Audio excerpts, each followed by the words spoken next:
सुनने में आया कि मौर्य जी मोहरा हैं,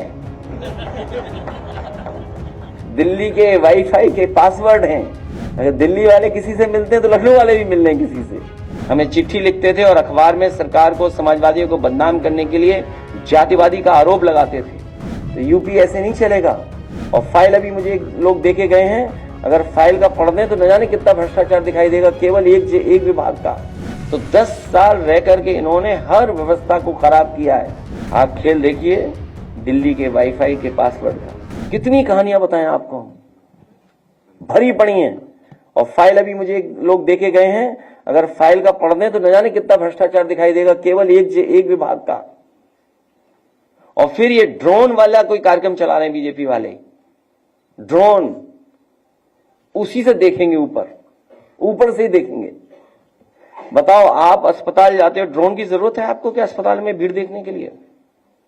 लोहिया अस्पताल जाइए, आप सिविल हॉस्पिटल जाइए, पीजीआई आप जाइए, क्या आपको ड्रोन की जरूरत पड़ेगी भीड़ देखने के लिए? आप किसी रेलवे स्टेशन पे चले जाओ, आपको जरूरत पड़ेगी ड्रोन की भीड़ के लिए, देखने के लिए? तो 10 साल रह करके इन्होंने हर व्यवस्था को खराब किया है, हर व्यवस्था, हर विभाग बर्बाद कर दिया। ये दावा करते थे कि मेडिकल कॉलेज बना रहे हैं, मतलब 13 मेडिकल कॉलेज नहीं बन पाए जिनको एनएमसी ने मान्यता नहीं दी। कहीं मान्यता मिली है 13 मेडिकल कॉलेजों को? और जो मेडिकल कॉलेज हैं उनकी स्थिति क्या है? कहीं इलाज नहीं मिल रहा गरीब को, एक जिला अस्पताल नहीं बनाया जहां पर दवाई, इलाज, इंतजाम पूरा मिल जाए गरीब को। तो स्वास्थ्य विभाग वो दिखाई दे रहा है, और कितना भ्रष्टाचार होगा उसमें पता ही नहीं। ये तो कुछ खुल रहे हैं, और ये खुल इसलिए रहे हैं कि कुछ लोग मोहरा बन गए हैं। वो मोहरा हैं, दिल्ली के वाईफाई के वो पासवर्ड हैं।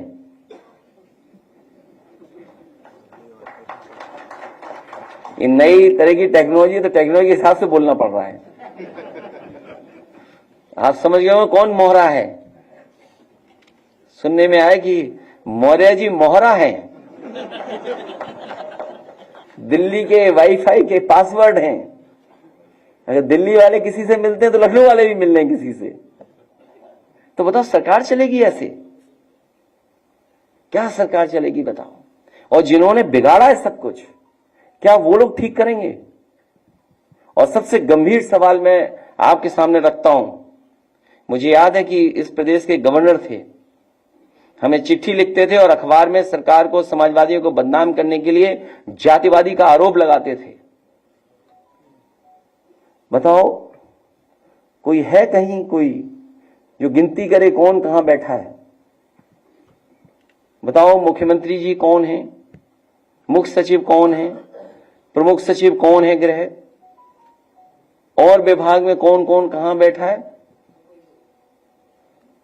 सोचिए आप भी तो थे, कभी कभी उठाते थे सवाल जातिवाद का। तो आप विचार करिए, गंभीर सवाल है।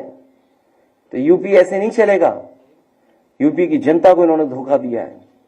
यूपी की जनता का इन्होंने सब कुछ बर्बाद कर दिया। बजट की बात तो लोकसभा में होगी कि यूपी को क्या मिला। हालांकि प्रेस के सामने मैंने कहा कि अगर पूर्वांचल एक्सप्रेसवे में केवल 25 किलोमीटर ये सरकार बना देती तो दिल्ली से भागलपुर तक आप एक्सप्रेसवे पे चले जाते। जिस गांव में जितना बना करके छोड़ दिया हम लोगों ने, उस गांव से आगे 1 इंच जमीन नहीं सरकार ने ली। अगर कोई गाजीपुर का हो तो वो जानता होगा, पखनपुरा तक छूट गई थी सड़क, उसके आगे नहीं सड़क जा पाई। तो अगर वो सड़क बन जाती जो पैकेज दे रहे हैं बिहार को, और बिहार की बाढ़ कैसे रुकेगी बिना यूपी की बाढ़ को? 30-40 जिला तो हमारे बाढ़ में प्रभावित हैं, नेपाल से बातचीत किए बिना और यूपी की बाढ़ को रोके बिना बिहार की बाढ़ कैसे रुक जाएगी? यूपी की बाढ़ नहीं रुकेगी तो। इसलिए आप खेल देखिए दिल्ली के वाईफाई के पासवर्ड का।